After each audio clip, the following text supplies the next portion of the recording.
Wyatt G carrying the G. So we got Mr. Corey. Corey, big time Packers fan, lifelong Packers fan, correct? Yep. Take me back. Where did it all start as being a lifelong Packers fan? It started when I was born. I was born on a Packers-Philadelphia game. And my sister was born on a Packers-Bears game. And Theme to it. I'm pretty sure we lost both games. Actually, I think we won my game when I was born. And I think my sister's we lost. So, you know. Good luck, charm. Yeah. But yeah, I mean, the whole story when I was growing up, and this is somewhat true. So somewhere in the minds of my family and like the classic fantasy thing, but you know, one of those stories that just kind of gets perpetuated, they would be like, you were born on a Packers Bear game, which I later found out was a Packers Philly game. And you know, your grandparents were at the hospital. They came to the hospital after the game and then they swaddled you in a Packers blanket. So that's literally my life. Now, I don't know how much of that is true, but that's what people would tell me when I was growing up. So pretty much like 0.1. What do you call born? I mean, you bleed it, right? It's bloodline now. Yeah. So with that, you've been to plenty of games. I mean, season tickets have been in your family. Where do they come from? My great-grandpa Behnke, he actually watched the team like before the war. So before World War II, he would come up here. He would come watch games. They didn't have like season tickets, or if they did, he wasn't a season ticket holder like back then. The new stadium opened, so he was getting tickets. There's actually this really cool story. So they would go to Chicago games, right? Yep. So they'd go to the away games, and they got screwed over in like 56 or 55, maybe. I think 56 on like something happened and like their tickets weren't there or something was bad. And the Ticketmaster told my grandfather, he's like, when this new stadium opens, I'm going to let you pick your season tickets. So literally my grandfather sat in all the seats. So you might say, well, why didn't he get the first row? Well, he's a diehard. He sat in the first row at Lambeau and he's like, I can't see shit. Yep. Yeah, hear that a lot. And then he's like, I need to see the game. Yep. And so he basically, at the time where our seats are, it was the players' wives. At the time, in the 50s and 60s and 70s. That changed like now, but it is a lot of like, I think the Ticketmaster for Lambeau, like his family, his or her family seats there. Yeah. But what's great is it's 16 up, and you can, what's insane about the seats, and he didn't get the ends. Like you can just see his mindset, right? So like this thing that stays with me of like why it's really important to like, when you get an opportunity, you have to make the most of it. And if you think about it, he had one time to go to Lambeau. He went all around. He sat in all the seats. He's like, I don't want to be on the end. I want to be 5 and 6. So I'm inside a little bit, but not in the middle because you don't want to be all the way in the middle. And then he was like, I want to be able to see touchdowns over here and touchdowns over here, but you're also on the 50. But if you know Lambeau, like if you're really on the 50, you're in the middle. Everything he thought about, and it's on the Packers side, of course. Got to. It's incredible though, because I watched Yancey Thigpen drop the ball in the end zone, in the left end zone. And I remember that was I was like, Grandpa, we couldn't see it. Like I told him, I'm like, there was one spot I found there. You can't see the whole field. We should have, but then you have to go higher, right? Because now my favorite Lambeau seats are row 60, right? I always tell people like, that's the trick. 60. Yep. And I can tell you with the wall behind it, kind of for like the you got it. You can stand. Nobody's going to tell you to sit down. You can sit and you can put your back against it. But then there's a third reason, which is I've gone to the bathroom between plays. Because you're on the tier and you're on the top tier. Yep. So all you have to do is you go up the stairs, you go around, there's usually a bathroom right there, and you just hit it and nobody's in the bathroom, and then you can come back. And there's nowhere else in Lambeau. If you're in the bowl, you can't do that. That's funny because I've never sat in any other seats besides my own. Ironically, mine and Corey's seats are literally the same section, 122. We're just different rows apart, right? Yeah, you're like 4 rows, right? We're 4 rows apart, or 4 something or 5, like that. I'm row 26. You're row 16, something like that. Yep. 10, gotcha. So 10 right there. What are the 2 seats? 16, 17. So I'm on the right end on the 35. So I can. Oh, bye. Nice. Bathroom. Yep. But last year I sat in the 60. You're talking about with the backdrop, no one behind us. The one time I never sat in my seats. It was awesome. It was awesome. It was awesome. It was especially so like fun. my grandpa's seats, like I loved them and they're incredible. But one of the knocks on Lambeau is people telling you to sit down, right? And so literally so I lived in Los Angeles at the time, so I didn't get to come to Wisconsin. So when me and my dad were going to a game, that was my one game. I'm standing up the entire time. I don't care. It's a regular season game or whatever. And people would be like, sit down? Can you please sit down? Oh my God. We had this couple that sat behind us, and it was like they were in their living room in Green Bay and they were watching TV. And they would be like, can you please sit down? Or I remember I got there, was so excited, I had a cheese head on.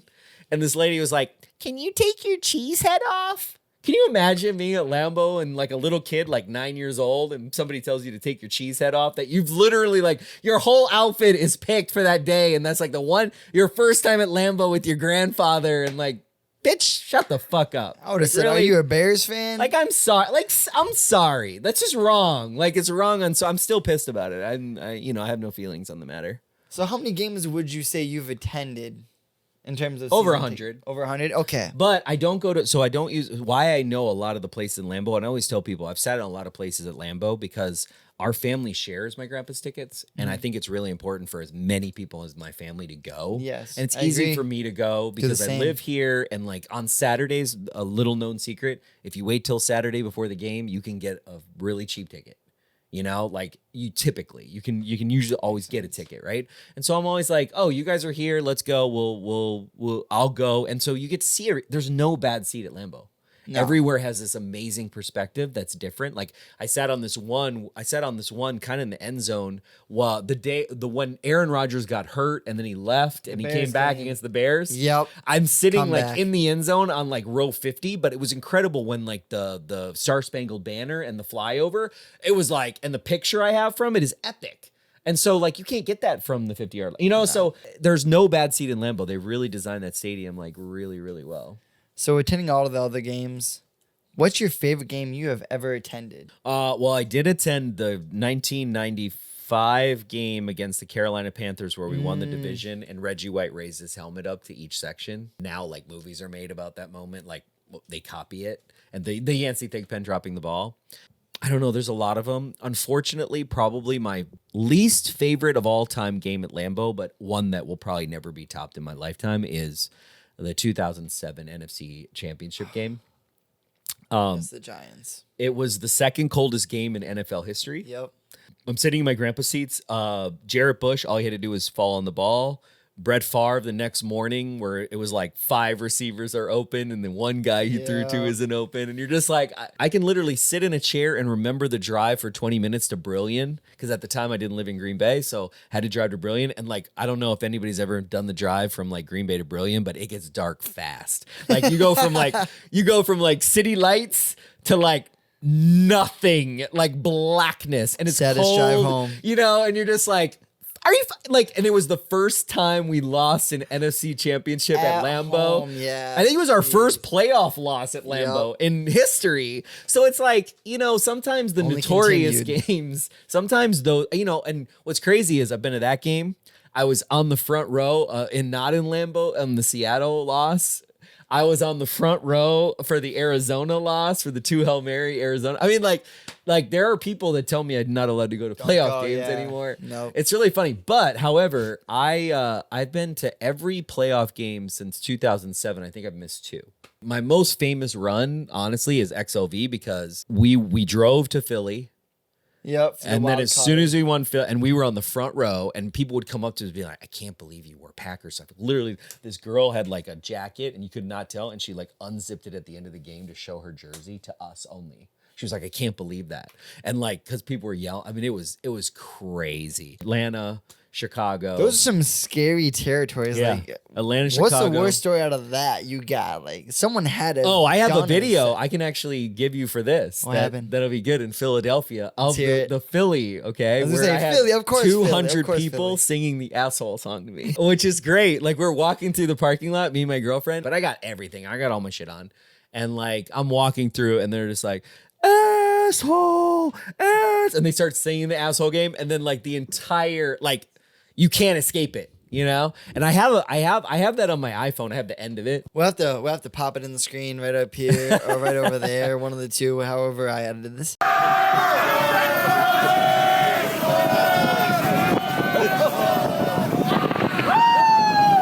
Start one, have one on the bench, and you cut one. Rodgers, Favre, Star. I mean, this is so easy. This is so easy. There's only one choice. You basically have Bart Starr as your starter. You have Aaron Rodgers as your backup, and you cut Brett Favre. I mean, can't agree more. There's no other choice. You could maybe, okay, if you're younger, you could turn it on its head and go Aaron Rodgers as a starter. Then Starr. There is no way in hell Starr is not your backup. The man won more world championships. Like, the man has ice in his veins. Yeah, like, it is Bart if Starr. you know anything about football, you understand that having ice in your veins is way more important than being the biggest superstar in the world. It Yes. just is. Going back to the 2007 game, like, okay, Aaron Rodgers didn't lose the Seattle game. He made some fucked up shit, and he could have won the game, right? But he didn't lose the game. Arizona, right? 2 freaking Hail Marys. We should have won that. And then no, the we were not defense gonna win like that totally one. shits the bed. You know what I mean? So it's Yeah. like, you can't, the only games you can probably blame Aaron Rodgers for is when we played New England and then this last playoff game, right? And like, he didn't play his best playoff football. Let's be real, right? You know, the offense just kind of sucked. But other than that, like Aaron Rodgers, you can't. But Brett Favre, I mean, 2007. Come on, bro. Like, we should have, like, MVP right there. you know, even the Denver game, like he did He's the dumbest awesome. shit at the dumbest times. Like, even Aaron Rodgers, he didn't be the guy we all know him to doing be. a double team when there's multiple people. Yeah, open. but he didn't do what Brett would do. You know what I mean? Like, Brett would Brett just throw would it just up lose and the just throw it goddamn up. game. He's Yeah, like, oh no. yeah, okay, we gotta go. I gotta go to the strip club now in Appleton. So I remember you saying that Ray Nitschke and Reggie White were your favorite all-time Packer players. Why? Okay, so Willie Wood's up there. So I don't know if you know this, but Willie Wood is the all-time Green Bay Packers sack leader. Okay. Do you know this? No, I did not. I would have you- said Reggie or like. If Clay you or go something. if you go to the Packers website, they currently have Clay Matthews listed. See, yep. But I was able over time to get an asterisk. There is an asterisk on that because technically you can watch the actual film of Willie Wood. The only thing is officially the NFL didn't keep sack statistics. But unlike like 40s, you can actually look at every game Willie Wood played and you could have 2 refs go, that's a sack, you know what I mean? Like, Right. There's video evidence. Confirmed, Yeah, yeah. you can confirm the evidence. So by a lot too. I think Clay has like Willie Wood's beating him by a lot. Look, without Reggie White, we don't have the life we have right now as Green Bay Packer fans. Wouldn't have helped us get that Super Bowl in '96. Vince Lombardi is so important because I think number one, it had less to do about him as a coach and more to do culturally, Players, yeah. why he's culturally important. And I think that we neglect this at our peril in Green Bay. And I think you kind of saw management doing this with the AJ Dillon thing where it was at the soccer game and a Green Bay police officer pushed AJ Dillon. You know, the Packers, in my opinion, did not stand up for their player. In my opinion, I agree. I feel like, and my point is a business one where our greatest asset is our players. It's like 90% are black players.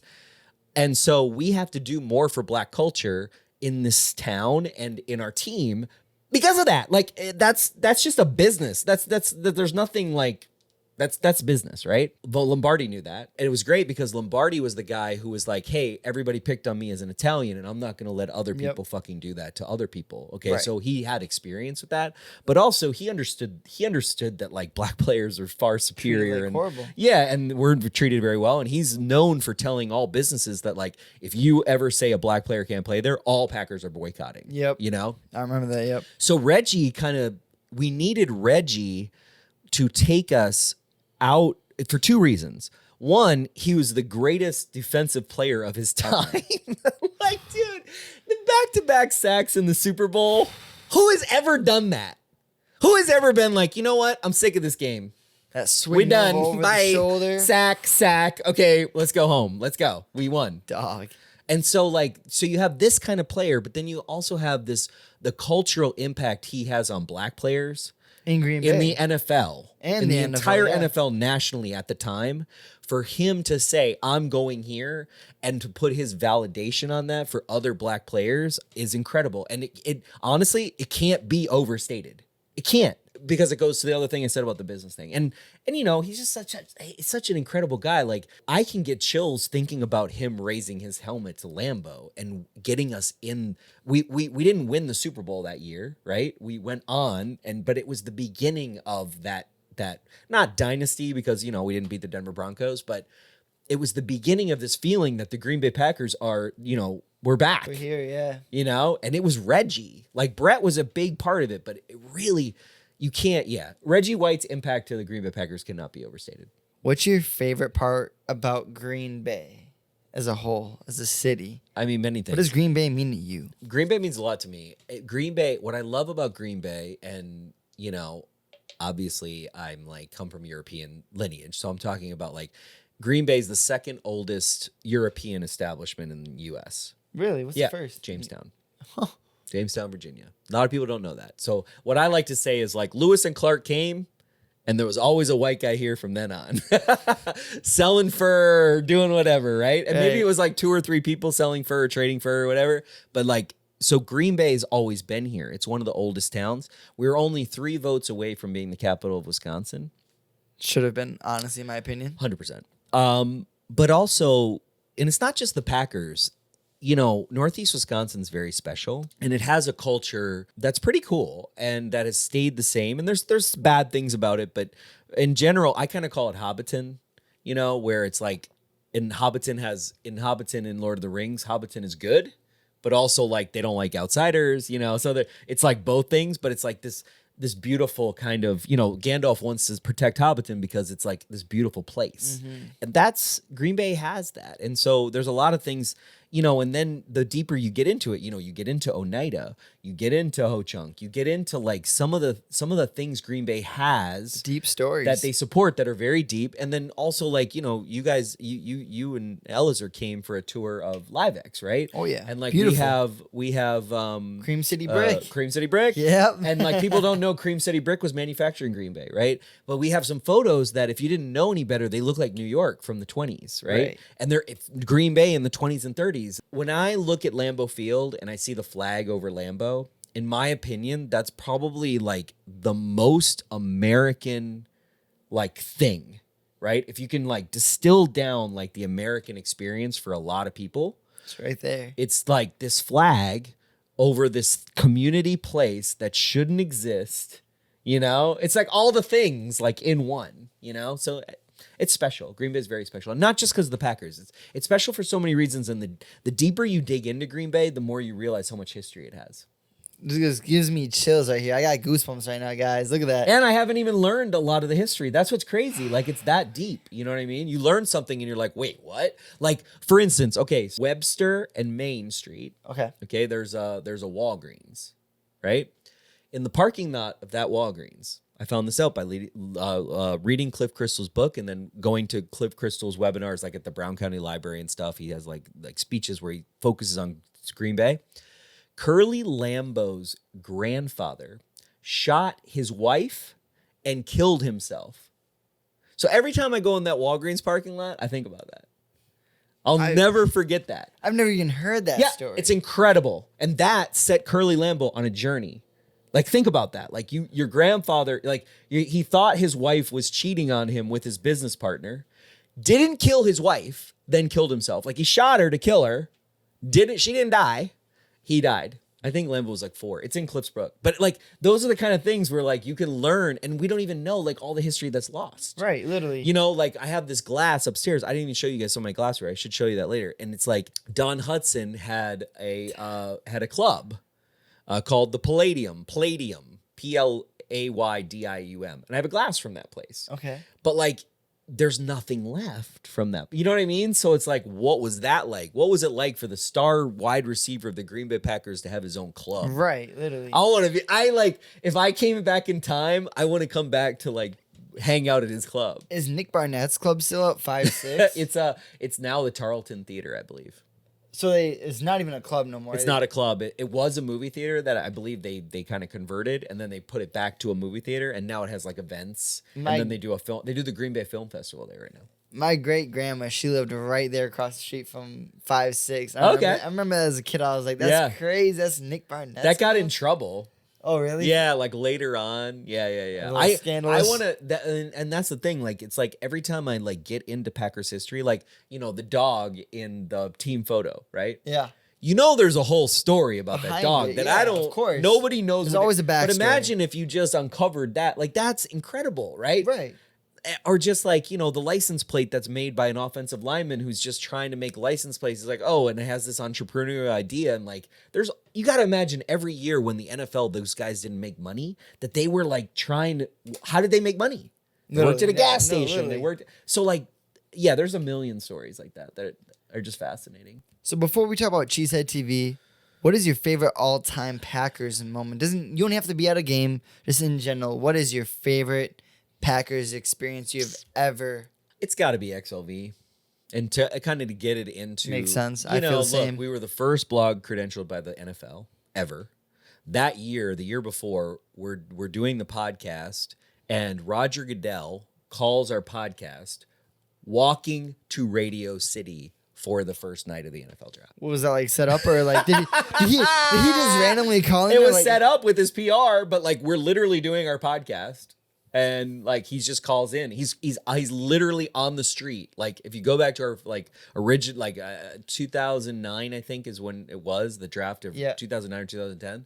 It's incredible, and like I think about it now, and I'm just like, I mean, yeah, we have Coach on our podcast now, but it's like.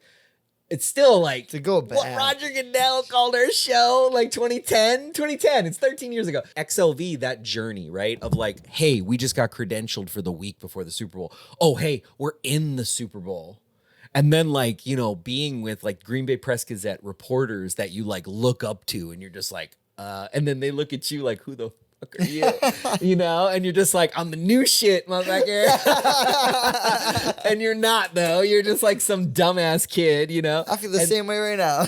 I had my Canon 5D, and I'm like, I knew stuff, and I was pretty good at photography, but like I was going around, and Aaron wasn't there because he couldn't do it because he was working for a real job. And so we had me and Brian Carriveau at the time, one of our beat writers. So it was me and him, and I'm in Radio Row, and I'm like, oh, we got to get a Radio Row spot, and we got to set this up like this is the thing, and then we haven't been back since. So it's got to be it, Then and also having gone on the road, right? Doing all the things. City on the I'm pretty playoffs. sure, besides the team, the executive committee, I would say there's probably less than 100 people that actually went went to Philadelphia, Atlanta, Chicago, and Dallas. Bowl, yeah. And definitely, if you count, like I was there the whole week before, so it was cool. Like, dude, I met Tom Crabtree. So this is before the Super Bowl, right? I meet Tom Crabtree. I'm taking his picture, and he puts on Twitter, "Hey, you guys should all follow my man Corey Behnke on." Like literally one of those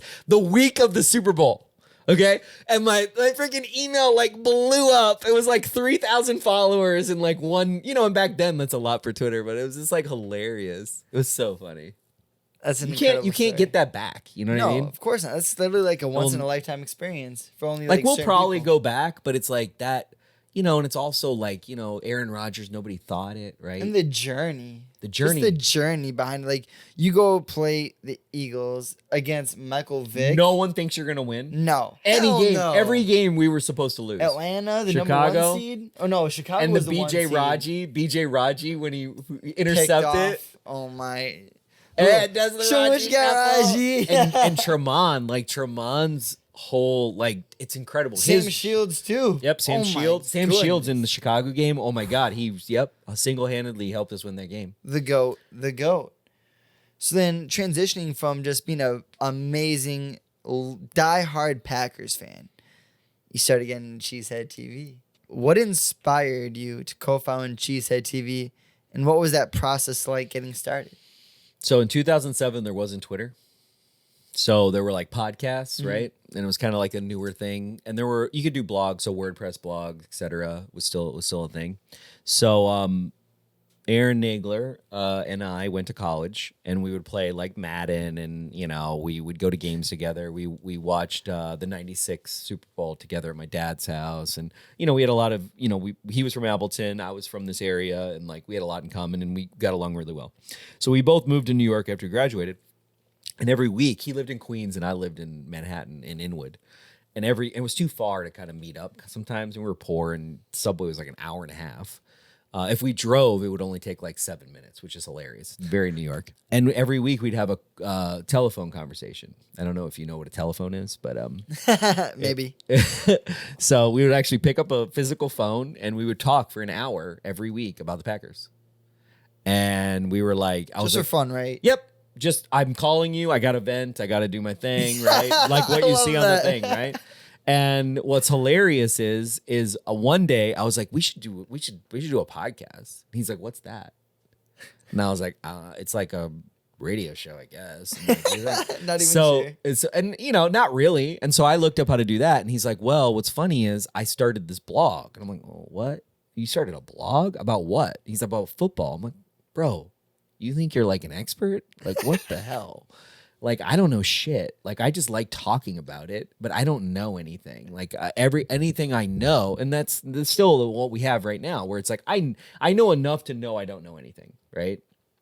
Aaron, turns out, is a freaking savant of NFL football. Like now if you think about like the Packers, like it's so funny. You know, Breaking someone news, is like, it's him. you know, someone is a category when you see like an NFL Films top 10 Packer moments, and he's one of the guests. Yep. You know what I mean? It's like, Yep. you know, Right there So, on it. so what's crazy is he was working at a PR firm, Blackstone. He was in PR and had a day job. And so I remember the first time we did our podcast, all audio only, obviously. And, we wouldn't do like a full take. We would do like 7 minutes, stop, listen to it, redo it. And like 6 or 7 times. Like when we put out the first maybe like the first 4 podcasts, I think it took us 4 hours to make a 30-minute podcast, 20-minute podcast.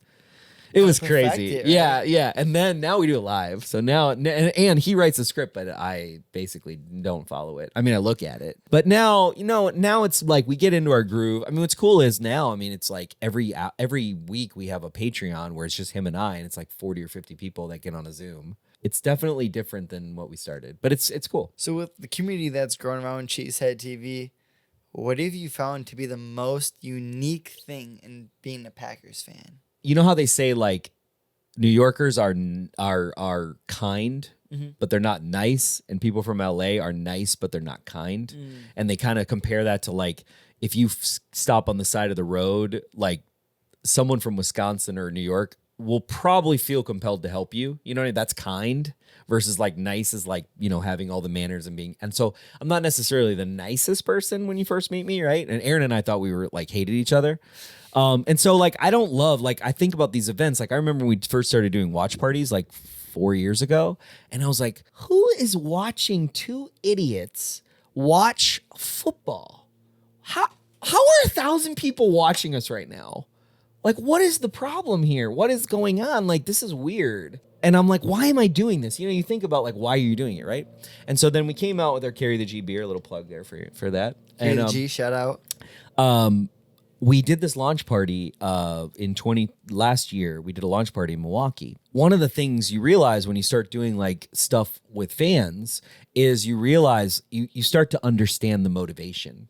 And so people would come up and they would say, like, I've had people come up when we did the Resch Center thing, and they're like, you know what? My dad died. That's who I used to watch games with. And now I watch them with you two idiots. And I feel like I'm watching with my dad, or I feel like I'm watching with my friend because I have no one to watch it with. And that's powerful. And it's powerful because you're just like, holy shit, like I didn't realize it was that deep. Or the story I was going to tell you is we do this launch party in Milwaukee for the beer. And this is where I'm always like, quality over quantity. And that's very Green Bay Packers, right? Like very Green Bay. Of course. Where it's like, I would rather have 40 people that all have the same like, or 20 people, or 10 or 5 or whatever. This guy comes up, this older gentleman, he gets out of the car. He's like, are you the guy? I'm like, one of them, I think. And he doesn't really know who I am, but he recognizes me, right? He knows, yep. He literally goes, all right, well, I need 2 cases of Carry the G. I'm like, oh, great. I'm like, and I'm like, so what? He's like, my son in Los Angeles and my son in Tennessee, if I do this, I'm dad of the year. And I was just like, holy shit. Like that's powerful. That's right. Like, because it's like, but again, like it goes to like, it's very similar to Aaron and I, where it's our family, or it's it's something we've done forever. Right. So it just feels natural. Mm-hmm. So then you find things where people are kind of like that. And if you, especially like, our show's called Packer Transplants, which transplants is not the sexiest title word. It's probably really bad for the algorithm. It's probably just, terrible for any kind of like I literally had an icon design where it's just like transplants. What's a transplant? But like most of our fans are in New York, California, and Texas. Why? Because those are the population centers. Why? Because unfortunately in Northeast Wisconsin, you guys know this, if you want to do something that's outside of the things in Northeast Wisconsin, you get one shot. and then you got to go somewhere else, which typically means somewhere bigger, a bigger city or whatever. And I want to change that in Wisconsin, and I want Wisconsin to be the place where, like, hey, you can be here your whole life and be challenged career-wise, right? Make an impact. Unfortunately, not every vertical is covered, right? For people. I do think the power of Cheesehead TV has less to do about like football and more to do about the emotions and the feelings behind being part of a family and your family doing this activity. Right? Where, you know, yeah, I bleed green and gold, but like the community and the roots, the people, right? Like, it's just crazy. Like, especially, you know, when you do a live show and then you don't see your audience, right? They're on chat or you don't see them physically. Like, now that we do our Patreon Zooms, it's great because you get one-on-one feedback. At first I was like, what are we gonna do in an hour and talk? And now it's a freaking community. Like, everybody has their thing. It literally is. It's not just like, oh yes, we've built a community. It's like, no, it's like there are the same characters. There are guys that dress up for the Zoom. Like, they'll have like a background and they'll have like sunglasses on and they'll have whatever. They'll have like a weird ass suit. They play their brand. Yeah, they play their character on the thing and everybody knows them as that. And like, now we've had other fans where they'll go, oh, I'm in New York. Oh, I have some Carry the G. And they'll like give them some. And like, I mean, it's crazy. And that's really community, right? Where you're trading, where you know people. And the only reason you know someone is because you like something. You know, it's incredible. And especially when you think about like how much emotion sports has, right? And when you lose people, it's very hard to get that emotion back. You know, like for me, my grandfather, like all of us, we're going to lose our grandparents, you know, we're going to lose death is a part of our journey. You know, you're trying, that feeling, the feeling of being with my grandfather watching games and listening to him, like I can key into that and get real emotional real fast, you know? And that's very powerful. And it's not just for me. It's for so many people that follow sports, you know, and follow whatever their hobby is really dedicated and passionately. With living so close to Lambeau and all that, how do you stay updated on all your Packers news? Cheesehead TV Twitter. Yeah. It's a shout out Tyler TV on Twitter. No, every day I'm always looking if I can retweet something on Cheesehead TV. No, I mean, pretty much Aaron. I mean, you know, it's kind of nice when your co-founder like stays up on it. You know, we have credentialed access. I mean, look, what's crazy to me is that it took me it's only in the last 3 years that Packers are 365 for me.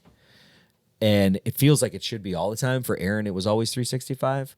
But the reality is, you know, as soon as the season's over, you're into the next season.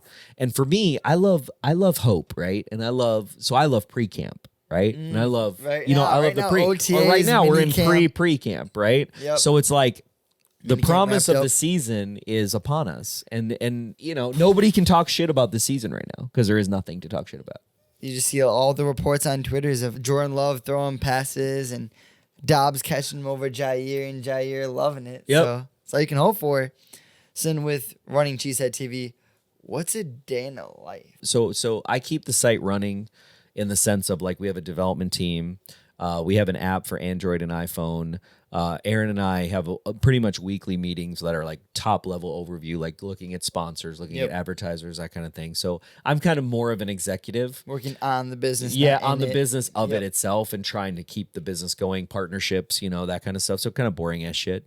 So we have our show. So during the season, I think that's where we do watch party. So it's like every game, it's like full tailgate for 3 hours. Game starts, you watch party for 3 hours, then post game. Are people here for the tailgate or what's? Yeah, so we don't rent our house out. It's just friends and family. Not like those corporations do on this block. No, so we do. We just friends and family. One of the reasons I moved back here was so I could at least spend some more time with my extended family. And there's still, you know, I have great uncles and great aunts that are in their 80s, and like, you know, life moves fast. Short, yeah. And having them, like, oh my God, like, you know, like I do right now, I've been doing peanut butter and chocolate shots.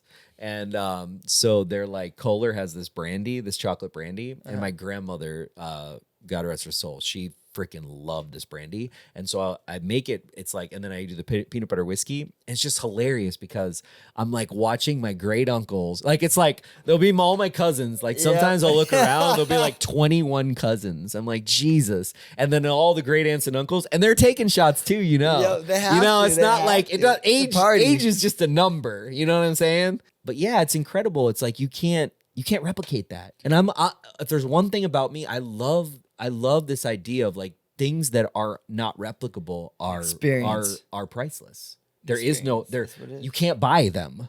Those are the things you can't buy. You can't buy being with all your cousins and all your family before a Packer game and then watching the Packers win and then coming I even thought since I bought the house, I was like, I charted like, okay, so I'm in my 40s, like I'm going to live until this long. Okay, that's 8 home games times. I'm like, oh, I have less than 200 Packer home games in my life. You got that mapped out. That's way more crazy. Than I would have but when had, you think bro. about it, like that perspective, it makes you think a lot more like how important each one is. Literally, yep.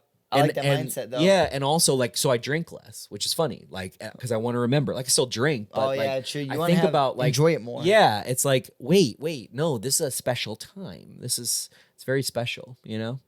No, I like that. That's a really good point of perspective because I've definitely had that problem this year. Getting way too wild. But they've been some of the greatest games ever. And, some of those games you wish you could tone it down just to remember kind of the ends and just those special moments. Either walking out of the stadium after a win. And just seeing everyone's faces with a smile, whatnot.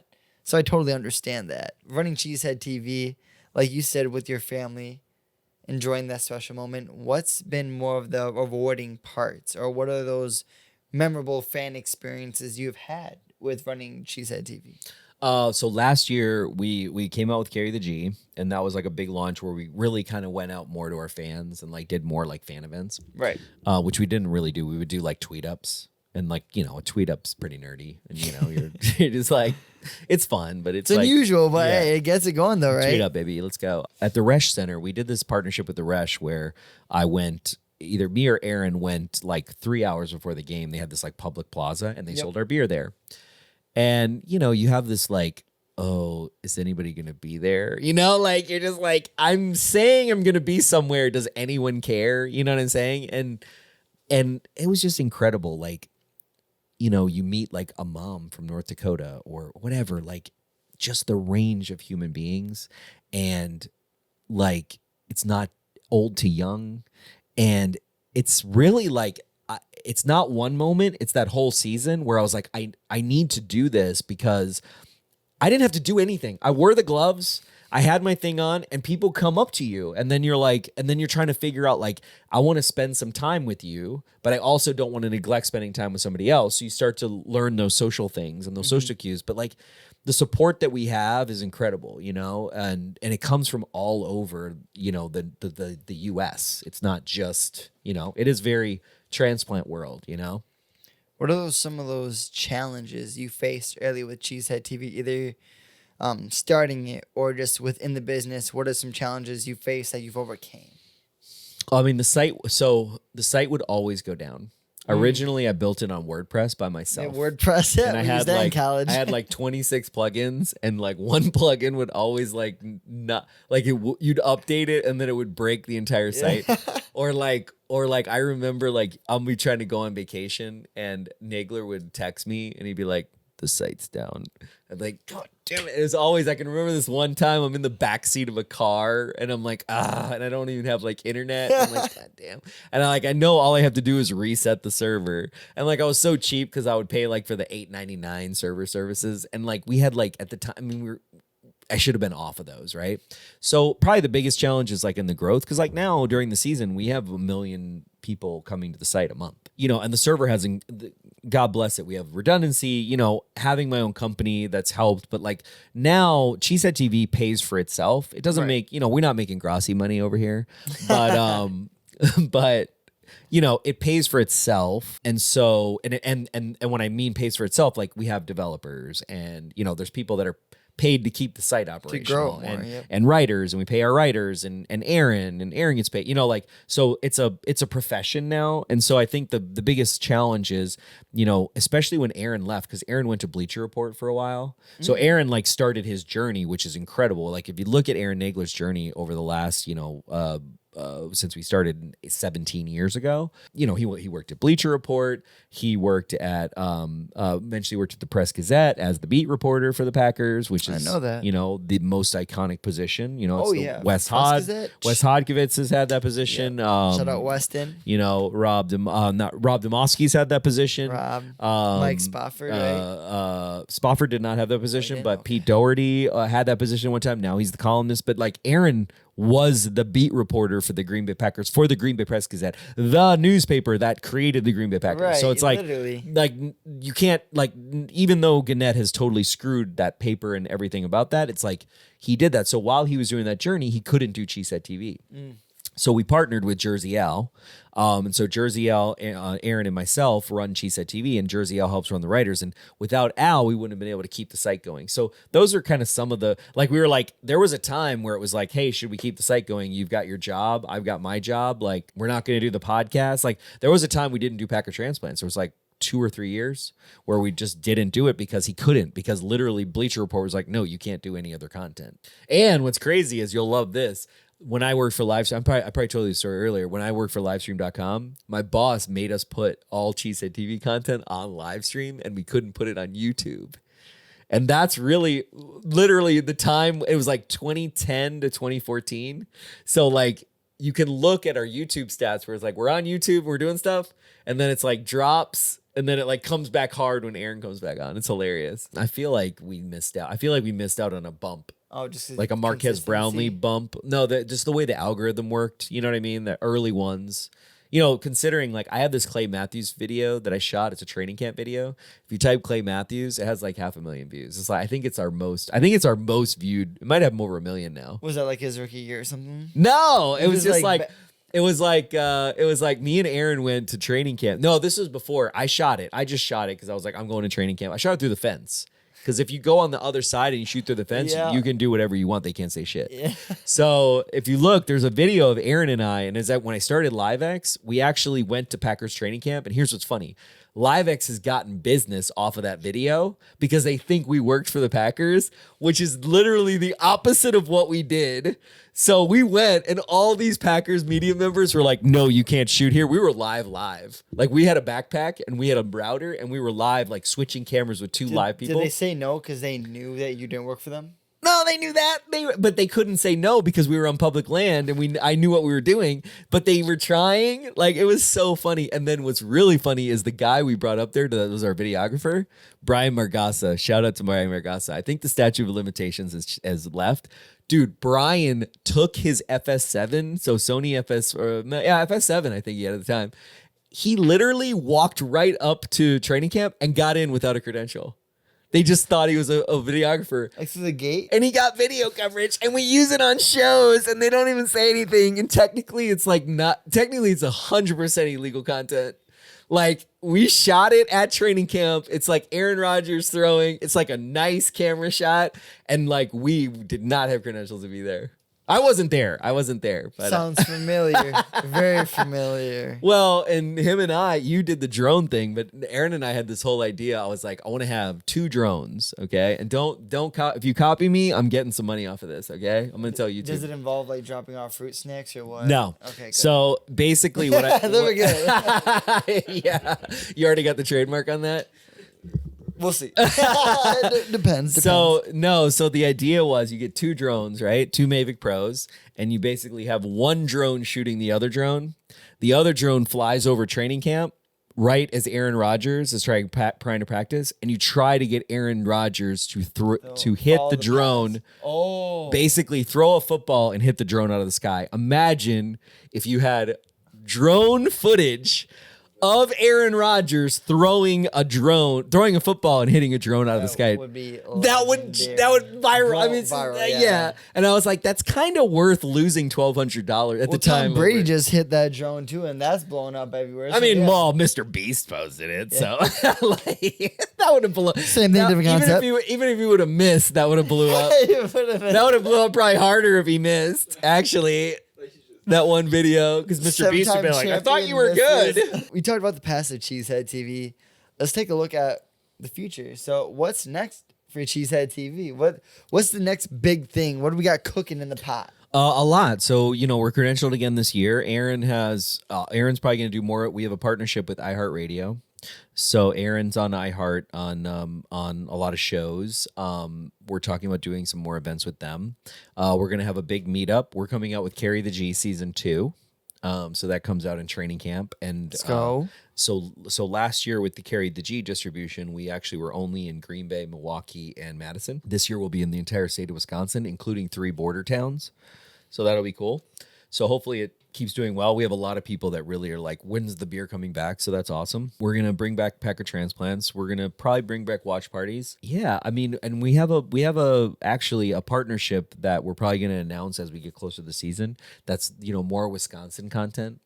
With another really cool brand that I think is like, potentially doing like some kind of Wisconsin over the top play where, there's some kind of channel, like not like PBS, like something better than PBS, but that's, about Wisconsin content, like Cheesehead TV content, other Wisconsin content, Bucks and anything, ancillary kind of lifestyle content for Wisconsin, which I'm into. Like I was trying to shoot a lot of the content, cocktail videos I'm into right now, and like my garden, and I don't know, just those aren't cool for Cheesehead TV, but like I'm really into like Wisconsin content. I just got to find time to shoot it. You big hunting guy, fishing guy? Fishing, walleye fishing, yeah.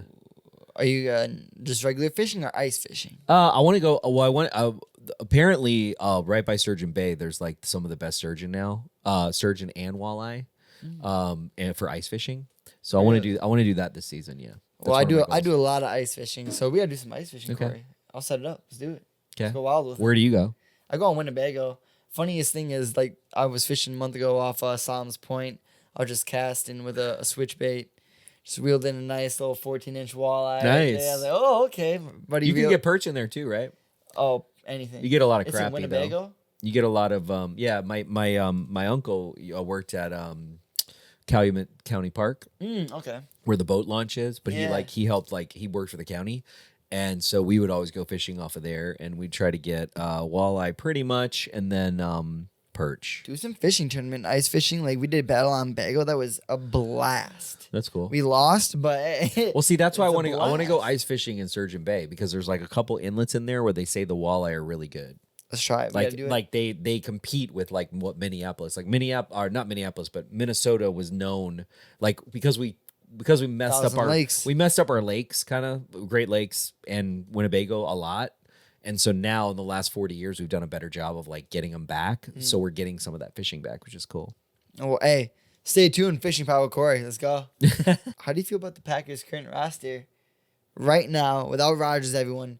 And who are some key players that you got your eye on for a breakout season potentially? I mean, Christian Watson, definitely. Romeo Dobbs, the obvious. Jordan Love will probably have a really good season. I think him having another year. Unfortunately, I think, we should have got rid of Rodgers last year, right? We said it on transplants for a while. We got kind of like everybody be like stupid about it. But I think it was good for Jordan to have that extra year. It kind of sucks for us as fans because I think, most people were pretty much ready to get rid of Rodgers and knew that it was kind of like it's not working out. Kenny Clark. If he can just sustain, like, you look at him last year and like through like 7 games, his stats were really sick. And then he kind of tapered off for whatever reason. I think they were like tripling him and like whatever the reason. They lost Rashawn. Yep. Got that 20 They lost Rashawn, yeah. But a little before that, he kind of was stubborn. And Rashawn should have Rashawn should have the Rashawn could potentially be the takeover player that we're kind of waiting for him to be. And he showed like a ton of flashes of last year. AJ Dillon and Aaron Jones as a tandem in the backfield is pretty incredible, Scary. And passing out of the backfield, right? I think that, Rodgers, I don't think he did the greatest job of getting Aaron Jones and AJ Dillon involved as much as I feel like Jordan and coach are going to. So with that being said, looking at the current roster, some of the standout players you talked about, what are the predictions for the season? And what are the main games you are looking forward to? 17-0. But I say that every season. Damn right. You have to. You got to have that I faith, start my though. NFL ranking number 1. But yeah, what are the games? The Bears. Bears. We got to beat Bears at home. We opened week 1 with the Saints. Yep. Got to beat Bears at home. You got to beat Vikings at home. If you do that, the rest is kind of bonus. Even with Detroit, though. I feel like we're getting in the playoffs this year. I think it's going to be interesting. Got to win the division. Last year we don't get in the playoffs, and we get into a playoff game this year. That is going to be an indictment of something. We'll see. Like historically, if that happens, and you look historically, it's going to change the legacy of the last 3 or 4 years drastically. It's going to say a lot. Well, hey, it's in Brian Goodekin's hands. He handled the team. He put it all together, so we'll see if it comes together, right? Yep. Corey?